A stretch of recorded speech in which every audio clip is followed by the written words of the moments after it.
तो बच्चों, क्या हालचाल? क्या हो अगर मैं आपसे ये बोलूं, आप ये चैप्टर बहुत अच्छे से याद कर सकते हैं।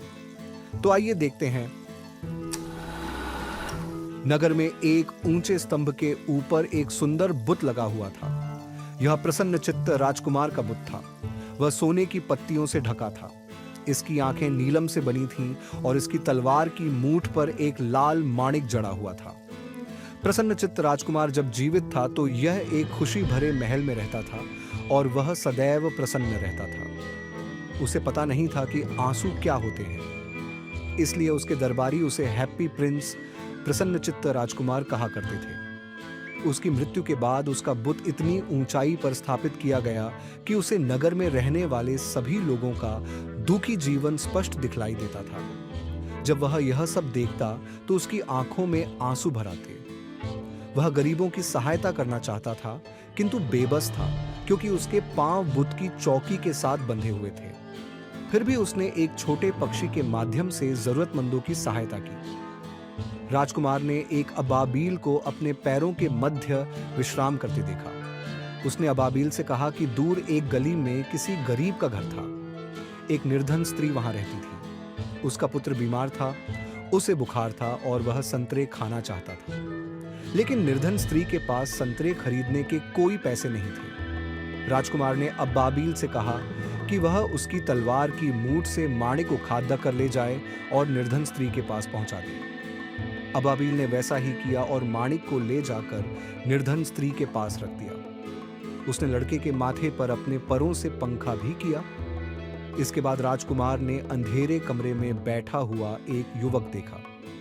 यह युवक एक नाटक लिख रहा था, किंतु सर्दी इतनी ज्यादा थी कि वह आगे लिख नहीं पा रहा था। उसके पास जलाने की लकड़ी खरीदने के लिए कोई पैसे नहीं थे। राजकुमार ने अबाबील से कहा कि वह उसकी एक आंख में नीलम निकाले तथा उस युवक के पास ले जाए। अबाबील रोने लगा, क्योंकि वह ऐसा नहीं करना चाहता था। उसके ऐसा करने से राजकुमार ने एक आंख से अंधा को जाना था।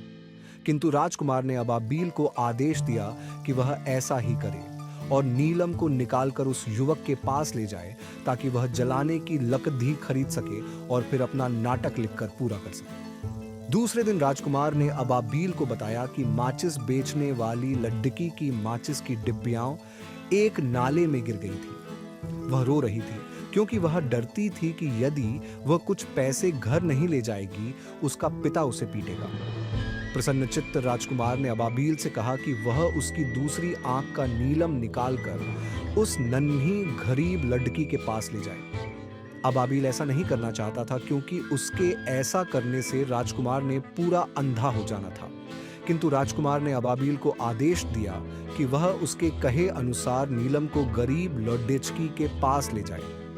राजकुमार अब पूरी तरह अंधा हो गया, इसलिए अबाबील ने हमेशा उसके साथ रहने का निश्चय कर लिया। राजकुमार ने अबाबील से कहा कि वह पूरे नगर में जाए और सभी जगह के दृश्य के बारे में उसे बताए।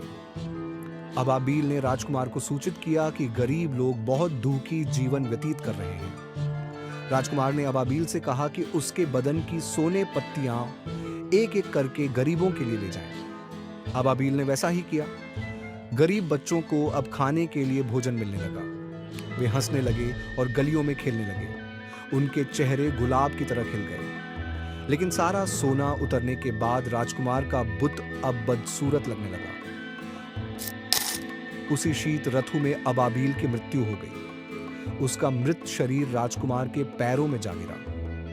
यह देखकर राजकुमार का दिल टूट गया, यद्यपि यह शीशे का बना हुआ था।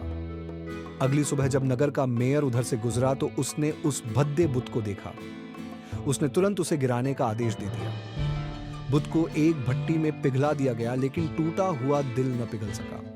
इसलिए उसे एक कूड़े के ढेर पर फेंक दिया गया, जहां मृत अबाबील भी पड्डा हुआ था।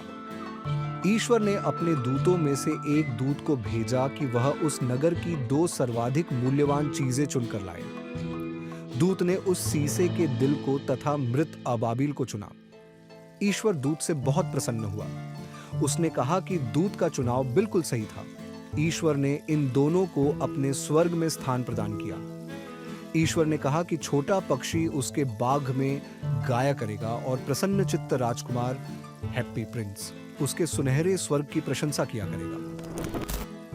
तो बच्चों, हमें यकीन है कि आपको ये कहानी पसंद आई होगी। इससे संबंधित प्रश्न और उत्तर चाहिए तो आप कमेंट बॉक्स में हाँ लिख दीजिए, तो मैं इससे संबंधित प्रश्न उत्तर की भी वीडियो बना पाऊँ। और चैप्टर की स्टोरी देखनी हो तो आप आई बटन पर क्लिक करके भी देख सकते हैं, या डिस्क्रिप्शन पर लिंक दे दिया है, आप उस पर भी जाकर देख सकते हैं। तब तक लिए अलविदा।